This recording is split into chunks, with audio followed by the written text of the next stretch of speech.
শাকিবকে নিয়ে আমাকে নিয়ে সিনেমার কথা বলা হচ্ছে, যদিও আমি শাকিব খানের অনেক বেশি সংখ্যার সিনেমার নায়িকা, 72টা সিনেমা করে ফেলেছি, তারপরেও আমার সৌভাগ্যের হবে যে কখনো শাকিব খানের সাথে সিনেমা করার সুযোগ হয়।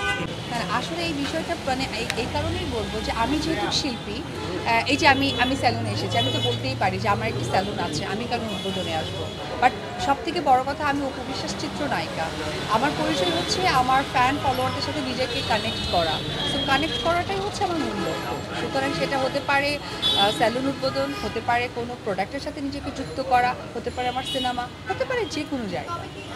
এই বিষয়ে আসলে আমি অবগত নই আপনার প্রশ্নটা সম্পর্কে।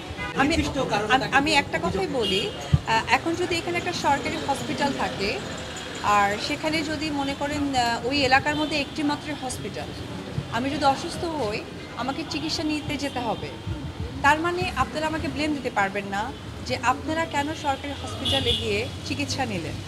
তো আমার ব্যাখ্যাটা এটাই থাকবে যে আমরা শিল্পী, আমরা শোবিজের মানুষ, শো অফ করাটাই আমাদের প্রফেশন।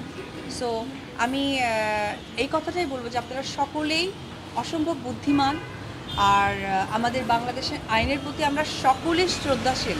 আর আমরা গর্বের সাথে বলি যে আমরা আসলে বাংলাদেশি বাঙালি, যেটা আমাদের সবচেয়ে গর্বের বিষয়। সেই জায়গা থেকে আবারও নোটেড দ্য পয়েন্ট যে আমরা শিল্পী, আমরা সকলে।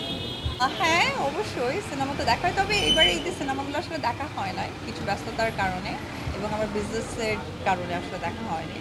তবে দেখুন, অসম্ভব সুন্দর, অসম্ভব সুন্দর, মানে জাস্ট মানে যখন শাকিব খান তার মুখোশ নিয়ে আসে, আমার কাছে মনে হচ্ছিল যে আমি আপনাদের একটা প্রোগ্রামে বলেছি যে শাকিবকে নিয়ে আমাকে নিয়ে সিনেমার কথা বলা হচ্ছে, যদিও আমি শাকিব খানের অনেক বেশি সংখ্যার সিনেমার নায়িকা, 72টা সিনেমা করে ফেলেছি, তারপরেও আমার সৌভাগ্যের হবে যে কখনো শাকিব খানের সাথে সিনেমা করার সুযোগ হয়। ভীষণ সুন্দর, থ্যাংক ইউ।